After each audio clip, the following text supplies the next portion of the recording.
Bon, n'importe quel freelance rêve de maximiser ses revenus. Le problème, c'est que 99% des freelances brûlent les étapes. Si t'as pas une offre qui se vend déjà très bien, ça sert à rien de vouloir créer d'autres offres. Déjà, premièrement, ça au moins c'est réglé. Parce que sinon, le peu de prospects que tu as, ces prospects-là vont se retrouver perdus avec toutes les offres que tu leur proposes. Et du coup, personne va acheter tes offres. Et je te le dis parce que moi, j'ai fait cette erreur personnellement et uniquement par peur de manquer d'argent. Je me suis dit, ok, là, bam, j'ai un client, bon, bah, faudrait que je me développe et que je trouve une nouvelle offre. Sauf que le problème, généralement, quand c'est comme ça, tu t'en mêles les pinceaux, tu sais plus du tout qui servir et quelle est ta cible, tu commences à communiquer avec n'importe qui. Et là, c'est là où ça part en couille. Donc, sois patient.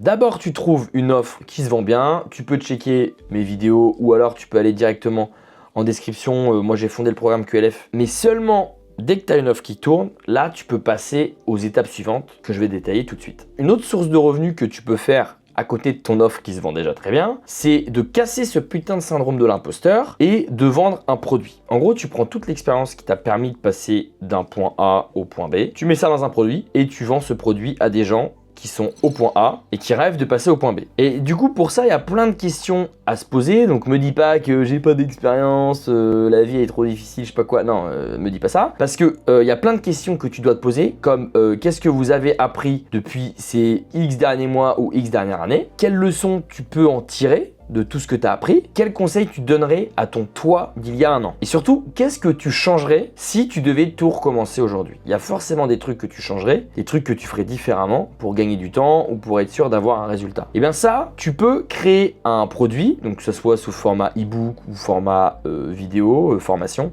Moi, je te conseille quand même le format formation parce qu'il y a quand même une plus-value et du coup, tu peux vendre plus cher. Le problème avec l'e-book, c'est que les gens lisent 3 lignes et puis après, ils regardent plus rien. Donc, en fait, les gens t'achètent, mais t'as pas d'impact. Et je pense que si tu regardes ces vidéos, c'est que tu cherches à faire du cash, mais aussi à avoir de l'impact sur la vie des gens. Généralement, les gens qui se disent « Ouais, moi j'ai pas encore assez d'expérience pour vendre un produit », c'est juste un syndrome de l'imposteur, c'est une barrière mentale. Parce que dans toute ta vie, t'as forcément appris des choses. Et du coup, nous, notre cible, si on veut créer un produit, ça va être de cibler des gens qui ont un niveau inférieur à moi.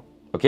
Et d'ailleurs, moi, c'est vraiment comme ça que je vois la vie. En fait, on doit atteindre des paliers. Par exemple, le premier palier pour un freelance, c'est déjà d'avoir son statut et de trouver son premier client. Bon, ok. Le palier 2, ça va être, je sais pas moi, d'atteindre le même niveau de vie qu'on avait avant quand on était en CDI. Le palier 3, ça va être de dépasser ce niveau de vie-là, donc gagner plus d'argent qu'avant. Puis après, le palier 4, ça va être pourquoi pas de recruter. Palier 5, ça va être atteindre X milliers d'euros de chiffre d'affaires, etc., etc.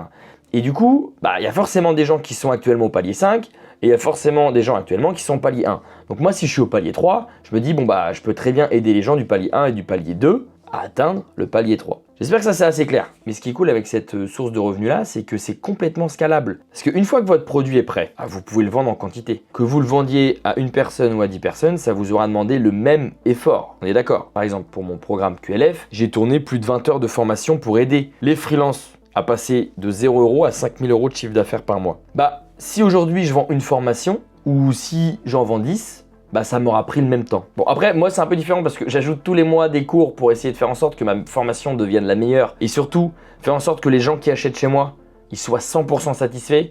C'est-à-dire, ils achètent un produit, mais ils voient aussi ce produit évoluer sans rajouter de l'argent. Mais dans l'idée, j'ai un produit 100% scalable. Si j'ai 100 élèves ou 1000 élèves, ça va me prendre exactement le même temps. Donc ça peut être du coup une deuxième source de revenus. Une troisième source de revenus qui peut être très cool aussi, c'est de mettre en place des coachings individuels ou en groupe. Alors le coaching en groupe, ça sera plus des bootcamps, mais pour que ça soit plus simple, j'ai dit coaching individuel ou en groupe, quoi. Et du coup, on va reprendre le même principe qu'on a vu avec le produit, c'est-à-dire le coaching. Ne vous dites pas « Ouais, mais qu'est-ce que je vais vendre, j'ai pas d'expérience ». Si vous êtes au palier C, vous allez aider les gens du palier A et du palier B à essayer d'atteindre le palier C, votre palier actuel. Moi, c'est exactement ce que je fais. Bon, même si moi, je gagne un peu plus d'argent, j'essaie quand même d'accompagner des gens, c'est-à-dire du palier 1 d'un point de vue freelancing, de 0 jusqu'à 5 000 € par mois. Et peut-être que d'ici quelques mois ou quelques années, j'accompagnerai les gens à faire de 5 000 à 10 000, puis de 10 000 à 20 000.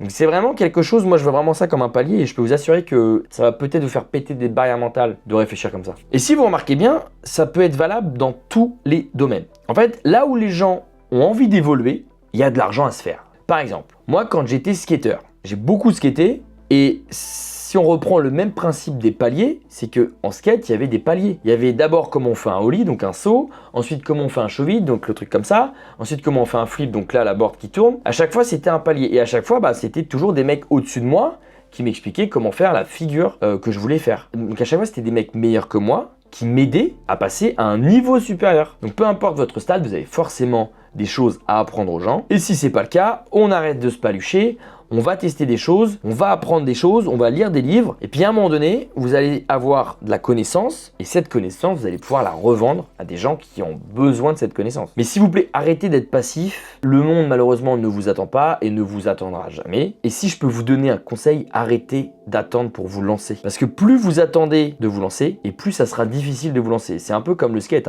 Moi, quand je devais sauter des marches, si j'attendais trop longtemps, j'étais sûr de jamais tester au moins une fois. Donc lancez-vous aujourd'hui, rejoignez le programme QLF ou en tout cas allez dans ma communauté qui est 100% gratuite où je vous donne des conseils gratuitement et où tout le monde s'entraide gratuitement. Et surtout commencez petit, faites pas comme tous ces mecs qui vont à la salle à partir du 2 janvier, vous savez, après le nouvel an. Les gens vont à la salle, ils se disent ouais vas-y là je vais me chauffer, je vais à la salle et ils se retrouvent à faire 4 heures de muscu d'un coup, ils sont pas prêts et au bout d'une semaine on les revoit plus. Pourquoi? Parce qu'en fait ils sont dégoûtés du sport. Donc commencez petit et une fois de plus, focalisez-vous sur le progrès plutôt que sur le résultat. Donc pour moi, le progrès, c'est de se dire qu'on a été meilleur que la veille. Le résultat, c'est de se dire, ah putain, là j'ai fait 1000 €, faut que je fasse 1500. Non, focalisez-vous vraiment sur le progrès. Donc là, à ce stade de la vidéo, vous avez 3 sources de revenus. Une autre source de revenus qui est très sous-estimé en freelance, et d'ailleurs c'est pour ça que je l'ai mis à la fin, ça va être le sponsoring. Personnellement, comme moi, j'aide des milliers de freelance à passer de 0 € à 5000 € par mois. Donc du coup, je collabore avec des boîtes de confiance et des boîtes qui ont la même cible que moi, c'est-à-dire des freelances qui passent de 0 jusqu'à 5000 € par mois. Donc en ce moment, j'ai 2 sponsors qui soutiennent tout mon contenu et mon programme QLF. Abi, c'est le logiciel de comptabilité que tous les auto-entrepreneurs devraient utiliser. Parce qu'avec Abi, tu peux créer des factures personnalisées, mais aussi des devis personnalisés. Tu peux tenir un livre de recettes et déclarer automatiquement ton URSSAF tous les mois. Comme ça, tu es sûr de ne pas avoir de galère de compta. Mais aussi, tu peux gérer tes projets clients directement dans leur logiciel et envoyer des relances automatiques à tous les clients qui oublient de te payer. Et le deuxième sponsor, c'est Magic Post. Magic Post, en gros, c'est l'outil de tous les créateurs de contenu sur LinkedIn.